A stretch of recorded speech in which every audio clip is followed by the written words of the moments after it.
Hello, everybody. This is Beef and the Deuce podcast. Beef is back from his vacation, and I have figured out why I'm a complete screw-up. So we're ready to go. How was your vacation, Beef? It was great. Great. Nice, couple weeks off. I came back a different skin color, got some golf in. It's perfect. Perfect. Yeah. Well, while you were doing that, I was, last time where we were doing I might as well talk about it. We're going to do our podcast. I'm sitting there waiting because I get all my prep. I'm ready to go. Everything's set up. My phone's set up.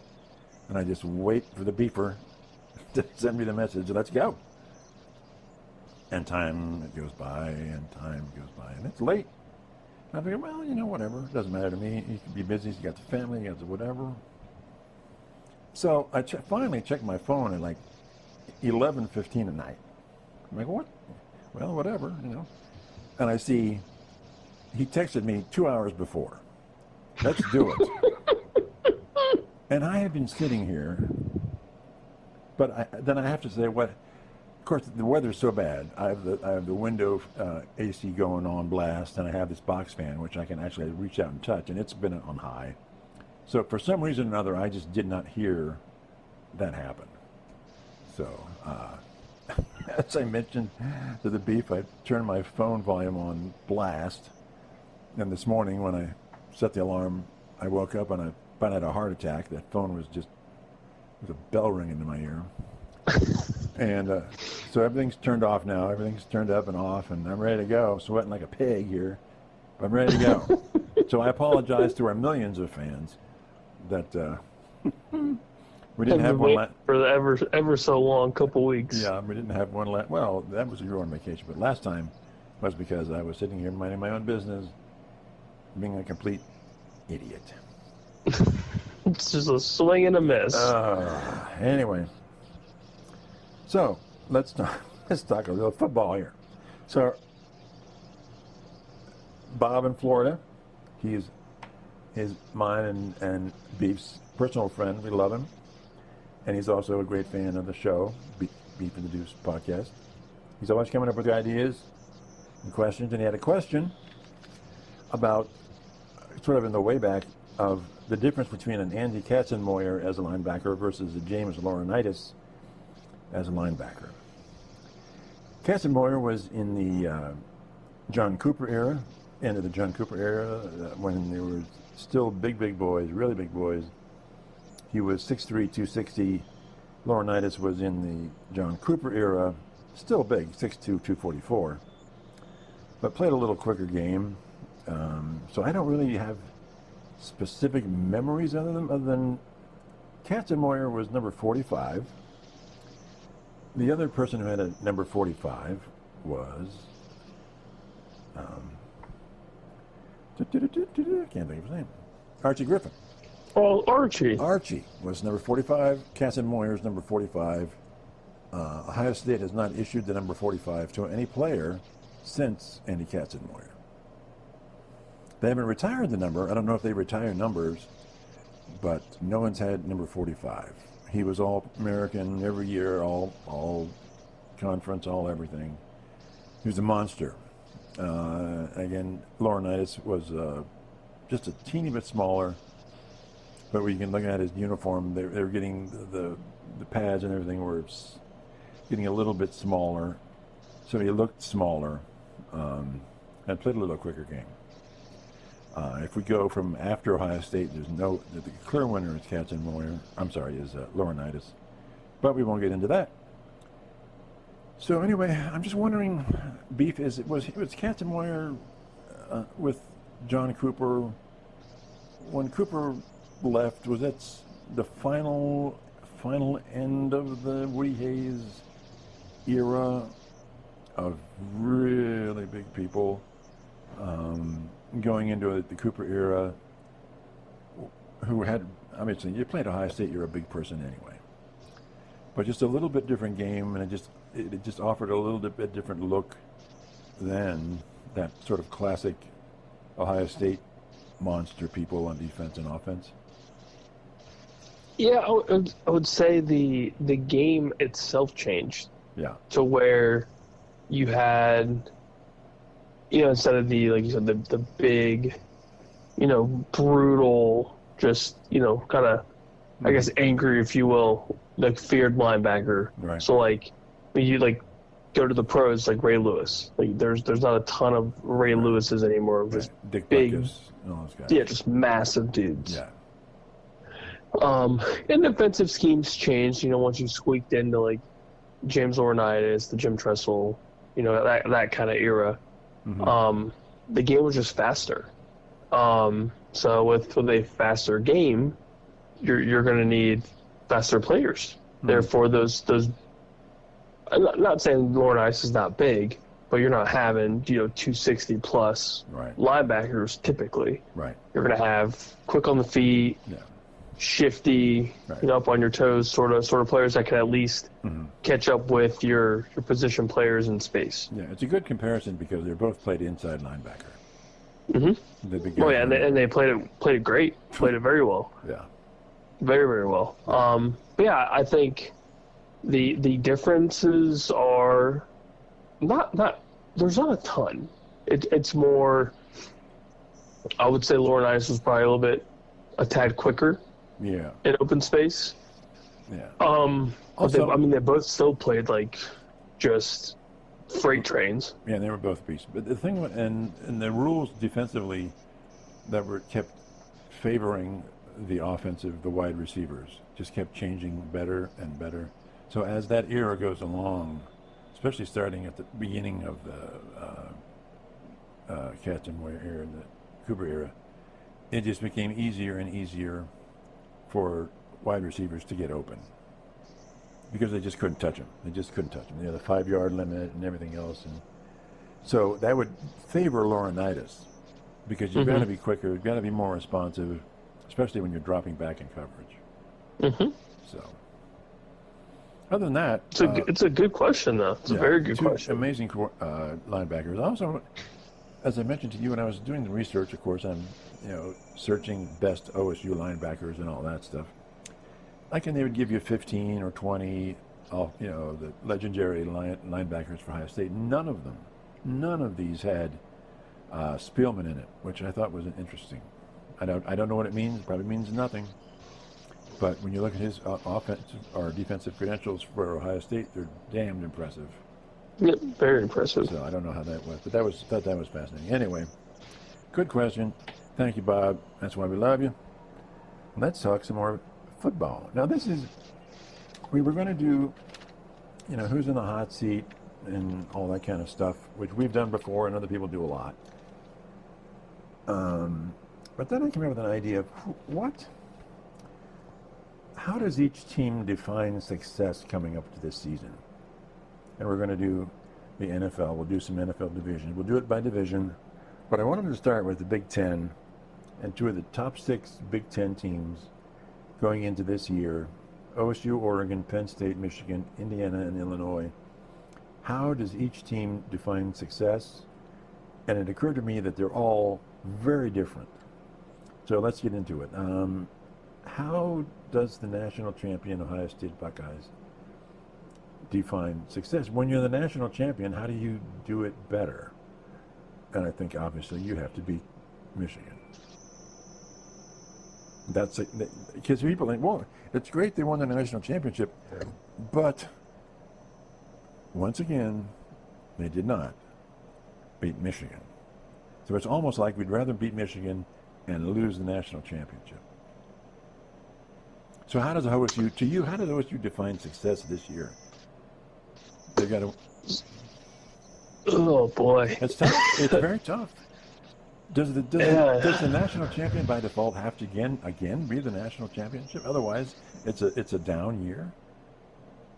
I feel like it's unfair in the sense that of course it is, but and that's for anybody. I mean, even when Georgia did their thing, when Clemson did their thing, it's very unlikely, and that's why it's only been done a couple times. Yeah, a couple times. So I think that definition of success is just unfair. Would we like it? 100%. We would love it. Right. Absolutely would love it. All right. But I think with the massive exodus of players that we just had, it's a little tougher to do that repeat. So I'm not necessarily expecting, a national championship run. I expect, making the CFP, maybe winning a game or two, and that'd be great. I think that'd be an incredible season with losing the players that you lost and then backfilling. You don't think they have to beat Michigan? I think that in with beating Michigan finally, I think that's an incredible season. Yeah. So I would say if you want pure success, I think a CFP run with Big Ten championship. With beating Michigan, and at the very least, you play for the Big Ten championship. I think that is massive, just because you have a first-year starting quarterback, you've got a first-year starting running back, you're lucky you have Jeremiah Smith returning, and basically the entire receiving corps is returning. But the whole defense, outside of Caleb Downs, I mean, for the bigger names, for people that would know, Caleb Downs, and then who else? And then new defensive coordinator. It's a lot. So I would say, success at the very least. If we're going in tiers, if you want, bottom tier success, if that makes any sense, beat Michigan. If all else fails, we beat Michigan. I think the majority of the fan base is happy. So you're about damn time. You're saying they beat Michigan, they play for the conference championship, don't have to win it, but they're at least in the game, and win one game in the CFP is just as good as last year's winning the national championship. I think it depends on the fan. So for me, I'm good with that, because we've been waiting 4+ years to beat this damn team. Okay. And I also know going into, this season, it is insanely unlikely to repeat. It's just insanely hard. College football, there's always a couple teams that come out of nowhere that are just insanely good. This year could be a little bit different, just because the unknown for a lot of teams is there. There's a lot of new quarterbacks. A lot of teams, have to rebuild from the draft. But I can't wholeheartedly expect this team to do what is traditionally just insanely hard to do, and that's repeat. All right. But it's a fair question, isn't it? Oh, it's yeah. I mean, it's different for everybody. Yeah. Speaking of everybody else, how about Oregon? 12-0, the Big Ten Conference Championship, 13-0. Got booted out in the first round of the playoffs. What a disappointing year it had to be for Oregon, right? Net Conference Championship, undefeated in the conference, and what a drag, right?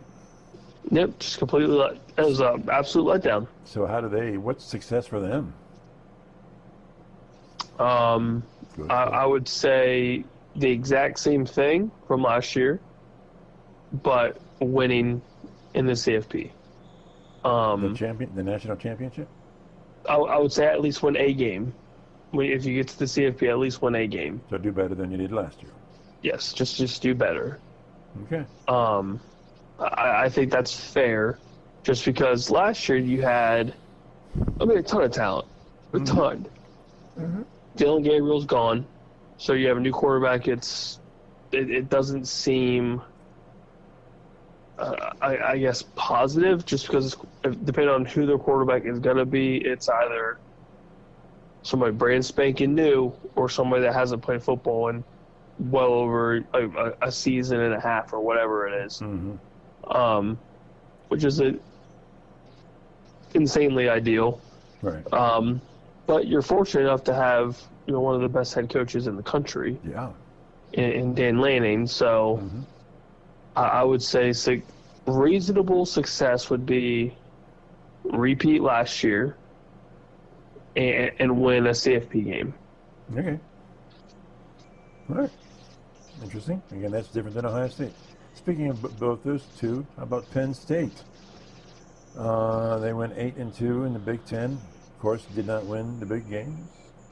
Lost to Oregon in the conference championship, and then got beat by Notre Dame. So how do they? You would probably say get a new head coach, but what is success? 100%. What is? They went through 3 rounds and made 3 rounds into the CFP, and they're probably pissed off. What's success for them? That's weird. I think success for them would be beating Ohio State. Yeah.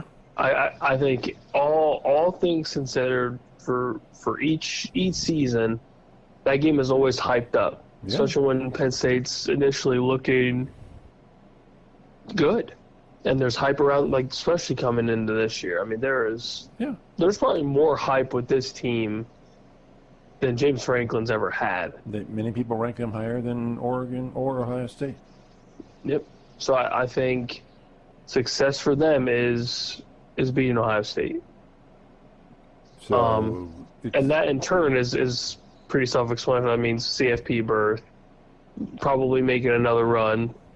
And I think all of that's kind of a given. Like, you want to repeat what you did last year. Mm-hmm.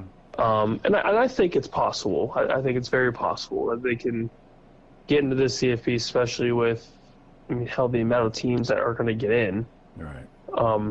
You just have to be in your top 4, and they'll more than likely be in the top 4 of the Big Ten. Probably. Never know. But yeah, I think with everything else, it's beating the teams you're not initially, at least according to the sports books, you're not supposed to beat. Right. And they never have. Yeah. Yep. So I think James Franklin needs to change that narrative, because going into last year's CFP, you were expected to win the games you were expected to win, and they did. You beat SMU, you beat Boise, and then you lost the game that everyone expected you to lose. Yeah. So the narrative has not changed in the James Franklin era. Yeah. I don't expect it to change, just because it's we've seen it year in and year out. But anytime he's come close, he always bombs it. This is different. It's different, right? Everyone says it's different. Well, it was different last year too, right? It's always different. Yeah, but it's always the same James Franklin. Always the same. It always stays the same. Yep. Okay. Speaking of odd seasons, let's talk about Michigan. 8-5. By their standards, that's not a success. But they beat Ohio State, and they beat Alabama handily in their bowl game. So they have to look at it and go, we beat Ohio State again 4 years in a row, and we beat Alabama. That's not bad. We can do better, obviously. So what's success for them? I would say, that's complicated. Because you're going in with more likely a freshman quarterback, for sure, starting quarterback. Mm-hmm. The team's kind of unknown as a whole. You've got some backfilling to do on the defensive side. Mm-hmm. So that's going to be kind of an interesting part of their team. Their offense, I feel like, will be better now that they have a quarterback that is, actually capable of being a quarterback. Mm-hmm. Well, can they go then, let's say, 7-2 in the Big Ten? If they can finish top 4 in the Big Ten and make a CFP appearance, I think that's success for them. Well, it seems like you got to win no fewer. Winning 3 doesn't get you into the CFP. It seems like that might be the magic cutoff button, but we don't know, right? Yeah, I would say if it's top 4, you're more than likely getting into the CFP, I would assume. Mm-hmm. So if we're going off of that, I would say that's pretty successful for them. And they probably want to beat Ohio State again, correct? Let's hope not. Well, they want to do it, right? But yeah, they absolutely want to. They want to make that 5 in a row. So that's success for them. Yes. Now, a team I have no concept of, but they were 11-1 regular season last year, and that's Indiana. With all the people leaving, what do they count as success? The same, 11-1? That's really hard to do. But is it 11-1, 10-2? Anything less sounds like a big disappointment, right? Yeah, I mean, I would have to say at the bare minimum, it's double-digit wins. If they can get double-digit wins in back-to-back seasons, which I don't know if Indiana's ever done before. Yeah. I would say that's 10-2, right? Yeah, I would say that's probably top-notch. Mm-hmm. Do they? Because all Signetti's doing is just hammering the portal, just hammering it. But that's just a style. That's a legitimate style of coaching now, right? That's not wrong. It is, and it worked year one right off the bat. Yeah. So if it's not broke, don't fix it. All right. So yeah, I mean, if the portal thing works, and he comes back year two and gets double-digit wins, that's great. That's amazing, especially with how star-studded the top portion of the Big Ten is. Yeah. That's all you can do. They did it last year. Yeah, that's all you can do. Yeah. So I would say, yeah, double-digit wins is success for them. Do they make it back to the playoffs? Oh boy, I would say no. Okay. Not this year. Okay. Even with 10-2, maybe playing. What if it's 10-2 regular season and they play in the conference championship game but lose? I think if they play in the championship game, they're almost automatically in, right? Yeah, it's almost an automatic in. Yeah. Yeah, they would have to hope that Michigan and that hype train around them isn't legit. Yeah.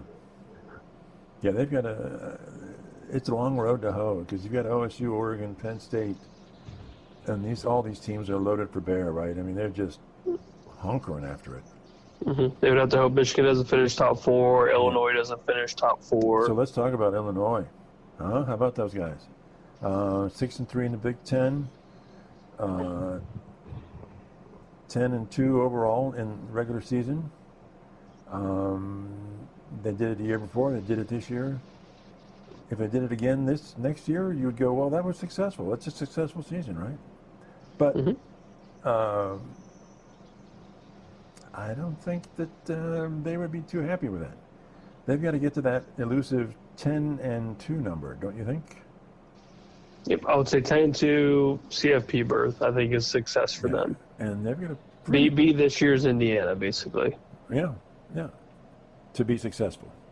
Yes, I would say that would be big time success for them. Okay. Do you think they can do it? With the schedule that they have, Mm-hmm. absolutely. Yeah, it's a pretty good schedule for them. So you're not a believer as I am, but is Illinois the deal here? Are they for real now? I do see them being this year's Indiana. Kind of outside of Indiana really coming from legitimately nowhere. At least Illinois had a run last year. So it is expected for them to be somebody. Like they are a team to look at, and there's definitely eyes on them to see what they can do. Excellent coach.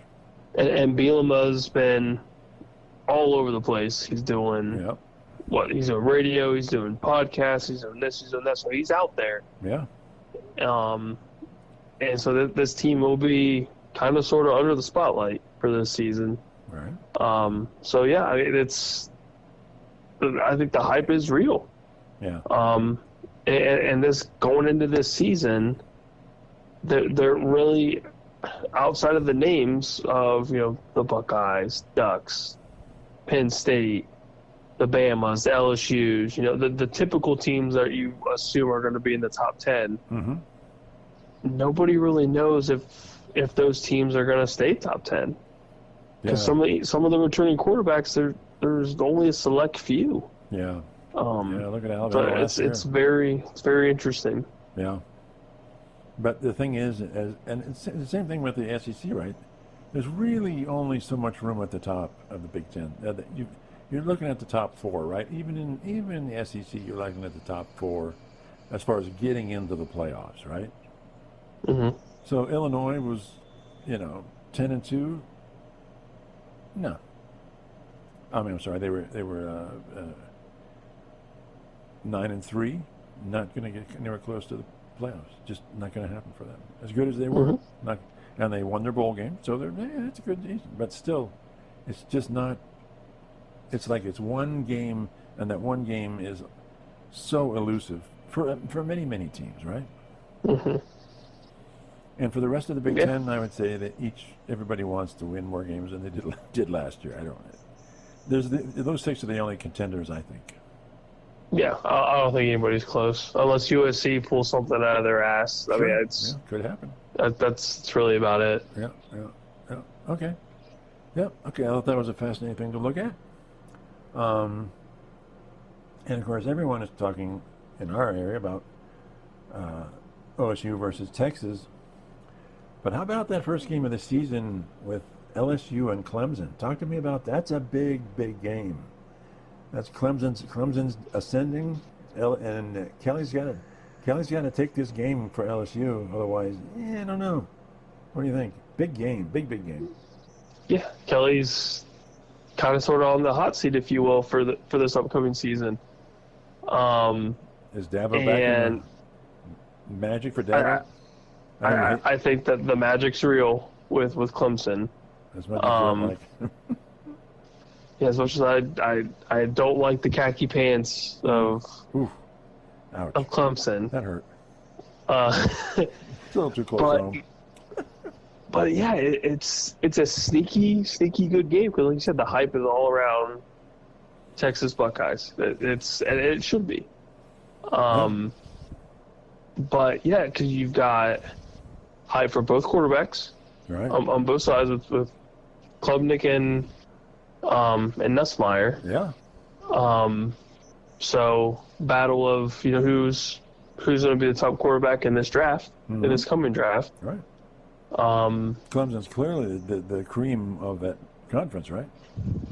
Yeah. You got the top dog in the ACC more than likely, and you've got LSU who wants to be top dog in the SEC. Yeah. Again, tough road.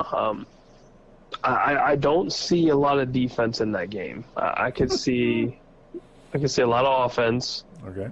And outside of the quarterback play, everything else is kind of unknown. Especially with position players. Like, I mean, LSU's losing position players left and right, I feel like, every year. Whether it's to the draft or, whatever the case may be. Mm-hmm. And it sounds like Dabo's starting to realize, diving into the portal is not a bad thing. Yeah. It is actually very beneficial if you do it right. Yeah, you have to use all the tools, right? Yep. Yeah, and Dabo wants to keep this hot streak, and Kelly wants to keep his job. Mm-hmm. So there's a lot of factors, especially into week one, where now you can schedule these games with this new CFP format. It doesn't necessarily kill your chances, if at all, if you lose. But now, if you get blown out, it's not great, but don't you think these two games really help set the tone, though? Oh, absolutely. Because if Clemson goes in and kind of handles LSU friendly, that's not a good look for them going into the rest of the season, right? No, but at least you kind of know where you are as a team, week one. Yeah. If it does go bad, like, for example, I think in Notre Dame last year, they lost to Northern Illinois. All hell broke loose. Right. It all broke loose. Everything's done. Freeman's getting fired. Blah, blah, blah, blah, blah. Right. And something happened. Something happened. They turn a corner, make an insane run, and played relatively well in the national championship game. Yep. They kind of sort of had a chance towards the end. Ultimately they didn't win, but they represented themselves rather well.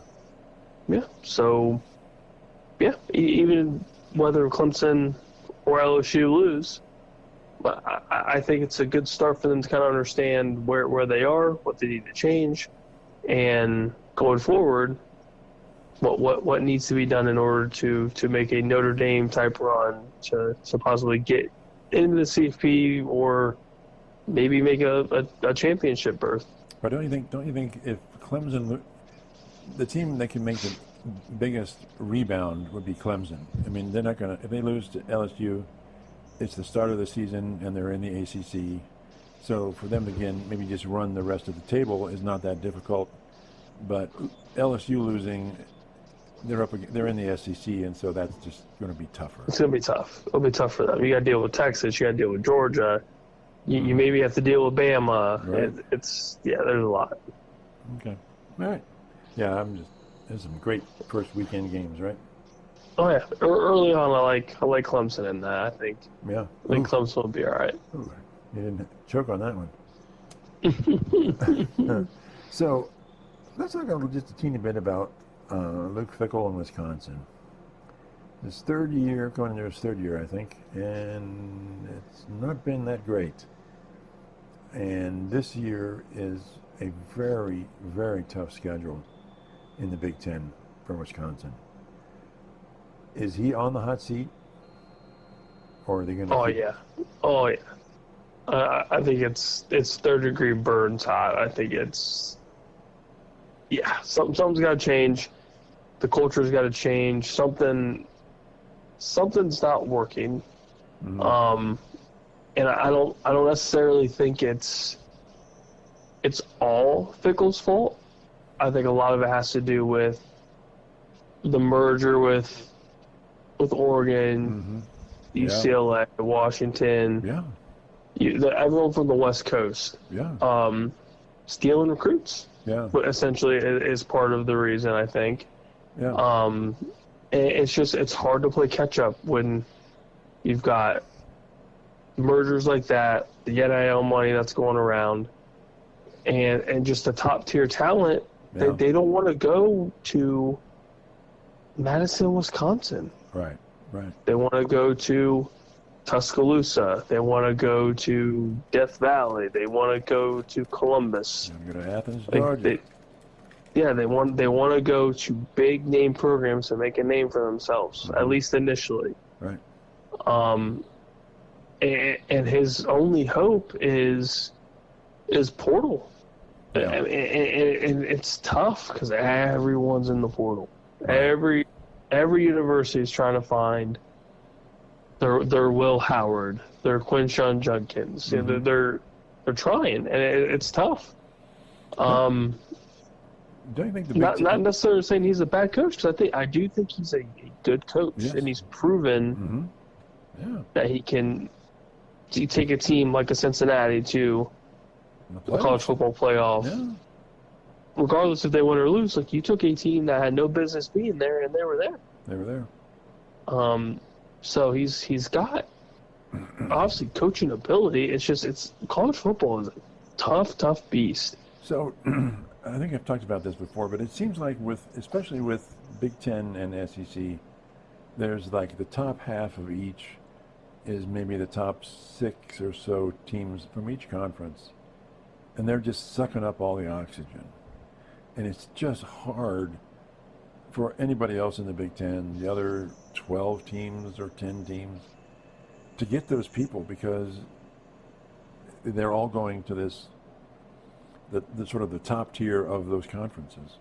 And it's just hard with all the money available. And why go to Madison, Wisconsin, when you can get a lot of money, more money from other schools, and it's just better for your career, right? Yeah, you play for the best. If you're the best, you want to play with the best. Yeah. You want to play for the best, and you want to play the best people. You want to, Yeah, and right now, Wisconsin is not anywhere close. Yeah, but it's Nebraska, Minnesota. They're all just sort of getting scraps, basically, right? Yeah, they're hanging on for dear life. They're trying. It's hard for me to even see the road above to it. Especially with the ascendancy of Illinois, they're going to start getting some people. Anyway. Oh yeah.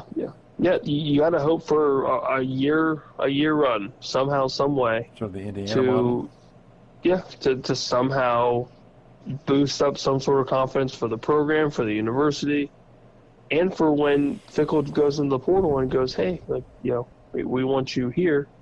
That influence is a lot stronger when you have, you know, positive seasons or some sort of recent run where it's like, okay, well, we just did this. Let's try to do this. And it's more believable if that's the pitch that they're trying to throw. Yeah, well, you have to. What else do you have?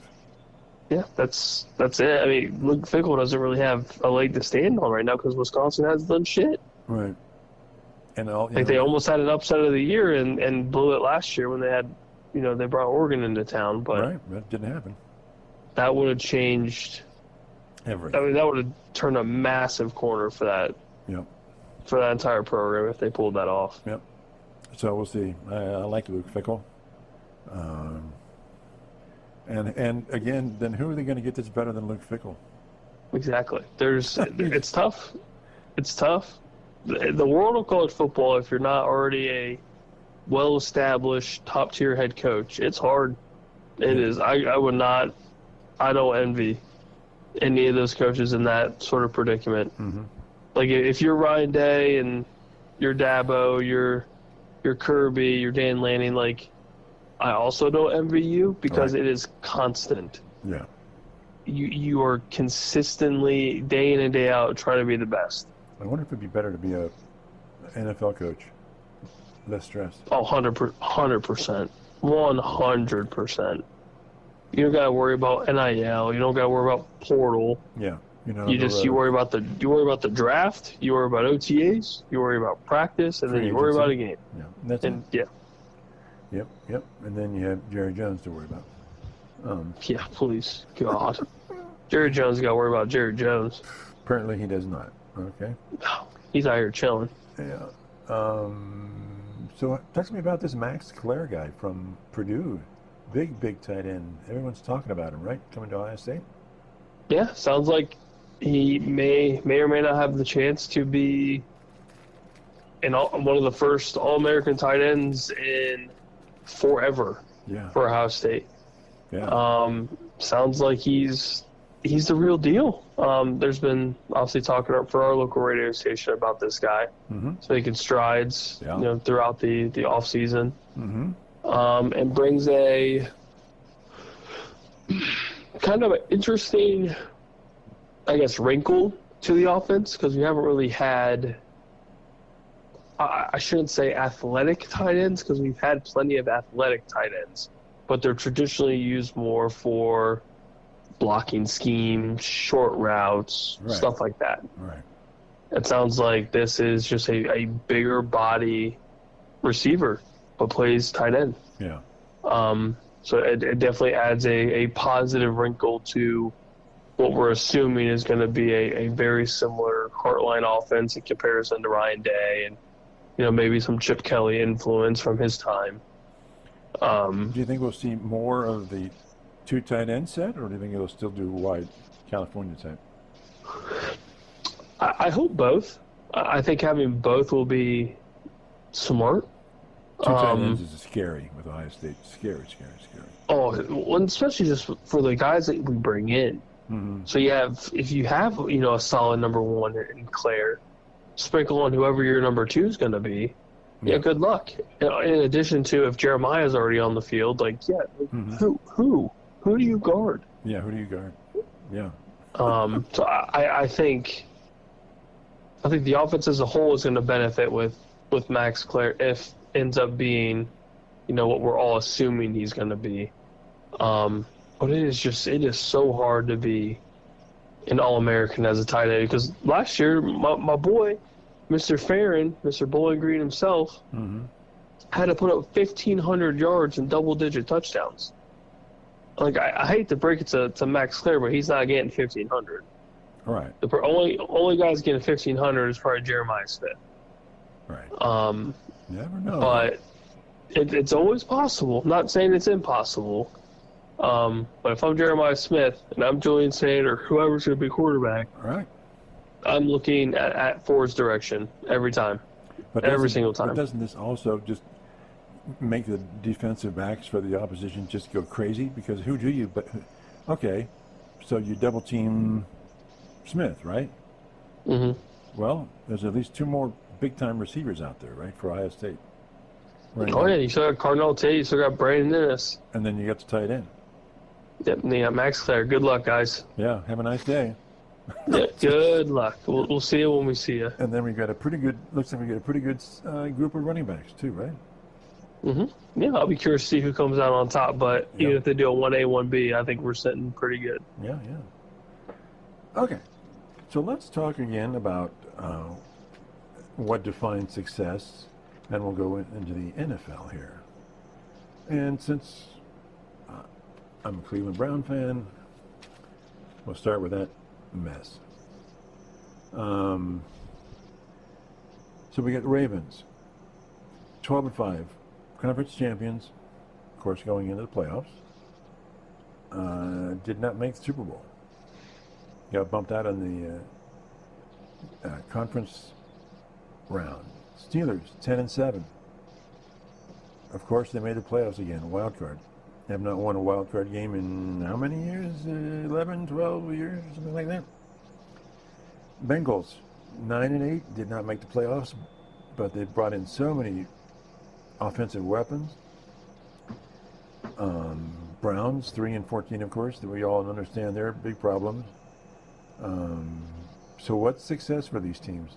They're all different. It's hard for me to define the Bengals. To me, the Ravens, the Steelers, and the Browns are like, to me, the Browns, if they get 6 wins, maybe 7, if they get 7 wins, it's big success. But what I'm looking for is a constant, a more settled quarterback position for the Browns. Mm-hmm. That is success. 6, 7 games, constant quarterback. I'm good with that. Yeah, I think that's fair. I don't think anything over. I feel like 7 wins, 6 to 7 wins is perfect, just because you're in a tough division. Yeah, you're dealing with the North, which I don't want to deal with the North. Mm-hmm. You draft 2 young rookie quarterbacks in hopes that one of them pans out. Mm-hmm. So it's going to take time.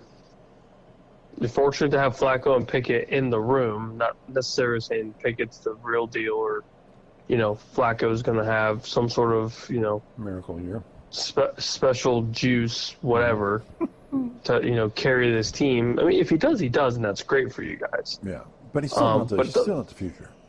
Yeah, he's not the long term. The recipe to long term success. Mm-hmm. The recipe is hoping Shadur, or hoping that Dylan Gabriel,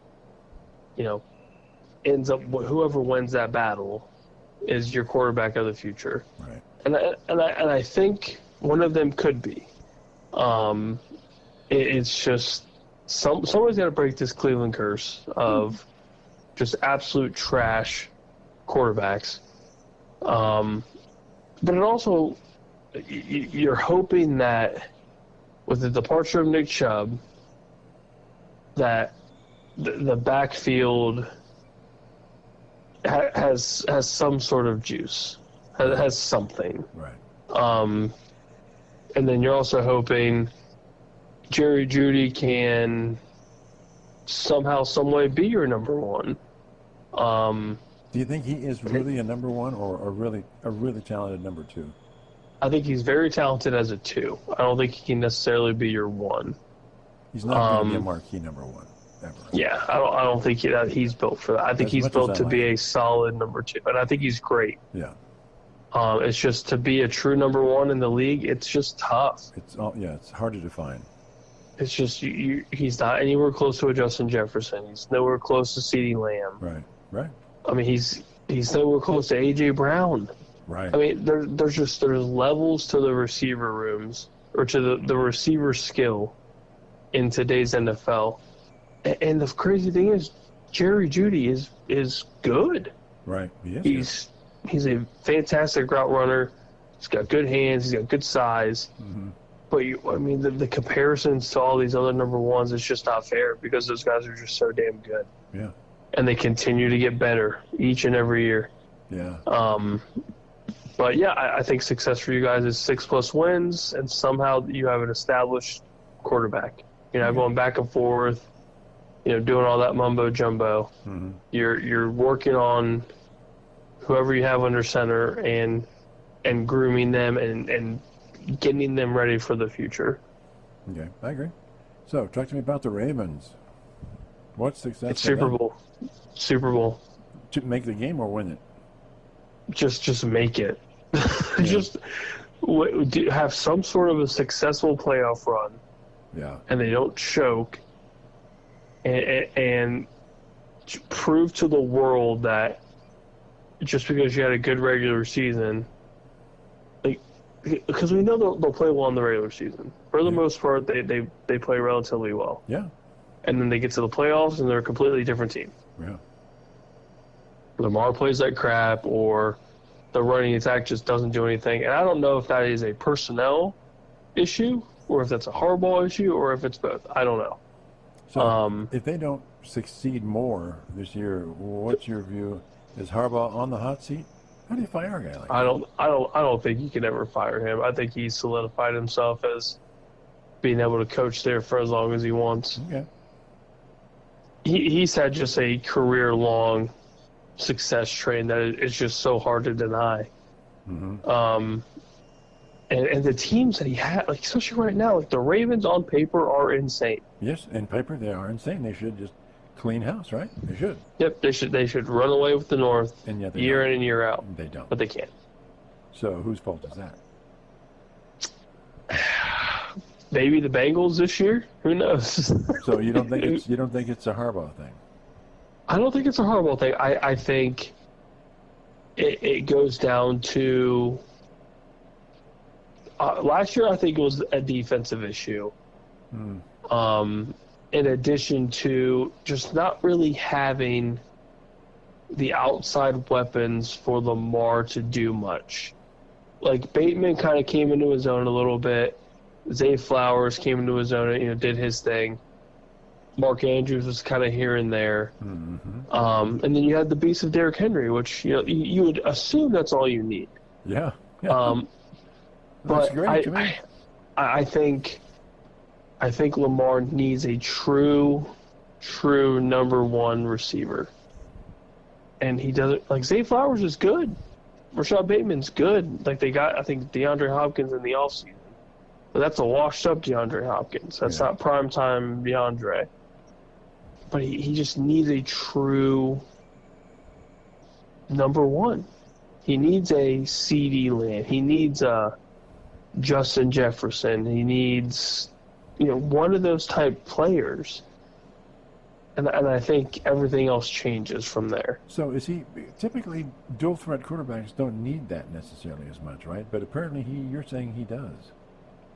I think he does in the sense that it just adds another wrinkle to an already dominant offense. Okay. So the rushing attack is second to none. I mean, the dual threat of him and Derrick Henry that's insane. It should not even be allowed. Yeah. It's a very similar, if you compare like Jalen Hurts and Saquon Barkley. Mm-hmm. A very different running style from Jalen to Lamar, but it's the threat of the quarterback running. Yeah. In addition to having a top running back in the league. Yeah. So I think adding a true number one in addition to Zay Flowers would be insane. Truly insane. Okay. But yeah, for success for them is a Super Bowl. Okay. At least playing in it. Okay. Talk to me about Steelers this year. Got Aaron. If they can win a playoff game, I think... Just get in, win one. Yeah, if they can get in, win one, that... I think that's successul. Okay. That's an improvement. Yeah, I think it's an improvement for them from last year. I don't know if there's a true expectation of what Aaron Rodgers can do with the Steelers. Right. Like there's assumptions of like what they could do. Right. Like I don't necessarily see anyone being like, yeah, this is what should happen. Because I don't think anybody in hell knows what's going to happen. Right. Talk about up in the air. It's insanely up in the air, and we've seen Aaron Rodgers play decent, and all he needs to do is play decent. Yeah, but that's it. Isn't their defense also a huge? Well, every team, their defense is a huge factor, but they're not getting any younger. No, they're getting older, and they're getting older fast. And that's kind of going to be the other kind of key factor in their run is like, what's their secondary look like? Yeah. Can they stop the Ravens? Can they stop the Bengals? Hell, can they stop Jerry Jeudy? That's another massive thing because their run defense for the most part it's about middle of the pack, maybe upper middle pack for the most part. Yeah. But they get torched through the air depending on who they play. So, defense will be a factor for them. I think offense they'll be fine. I mean, you still have DK Metcalf. Aaron Rodgers still knows how to throw a football unless he's popped another Achilles. Right.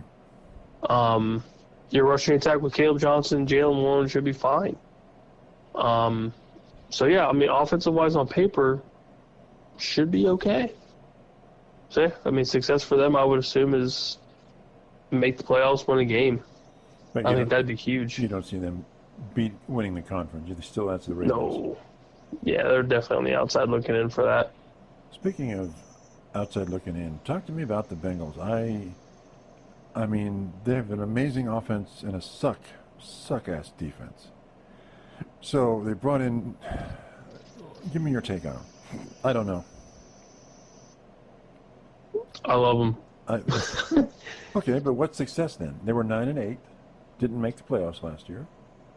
So is it 10-7 make the playoffs? I think it's make the playoffs. I think just dealing with the AFC alone, let alone dealing with the North. Mm-hmm. Yeah, last year was a letdown. I mean, you had, just like you said, defense was abysmal, just absolutely terrible. Terrible. An injury-ridden season for a majority of players for them. But yeah, I think bare minimum success would be make the playoffs. If they could win the North and make the playoffs, obviously that's huge. And I think they have a very real possibility of doing that. So you think they can win the North? I think they could. I think the T. Higgins signing is massive, regardless of anybody's feelings about it. You kept the dynamic trio, and that's important. Mm-hmm. Now, whether or not T. Higgins can stay healthy, we'll find out. Right. Whether Joe Burrow can stay healthy, we'll find out. Whether or not they're going to get their star edge rusher back, we'll find out. Yeah, it sounds like it might be positive. We'll see. Yeah, if they can keep Hendrickson and you keep those four together, that's huge. It's absolutely huge. It doesn't necessarily fix the entire defensive issue, right. But at least you have a career pass rusher that's going to give your secondary a little bit of time to do something. Yeah, it's not getting worse. But then, the offensive side of the ball, you've got every weapon you need. Yes, everything. They've Chase Brown, before he got hurt, was killing it in the backfield, absolutely crushing it. And then you sprinkle it on with Jamar Chase, who's arguably the best receiver in the league. T. Higgins, arguably one of the best receiver twos in the league. Mm-hmm. Offensive line's got some work to be done. Yeah. Maybe that gets a little bit better in this coming season. But yeah, I mean, everything on paper has the makings of this team making a run to win the North. Okay. I agree. It's a convoluted division, right? I mean, it's insane. Truly insane. Except for the Browns, it's like, yeah, I just don't see the Steelers winning the division, though. I mean, they have a winning record, 10-7, and maybe if they go 11-6 with the Steelers, that's insane. That'd be truly insane. That gives them a shot, right? It gives them something. Yeah, definitely gives them something. Okay. All right, well, that's it for us now, and we'll go for the rest of the NFL division by division starting next time. And we'll talk to everybody soon. Bye.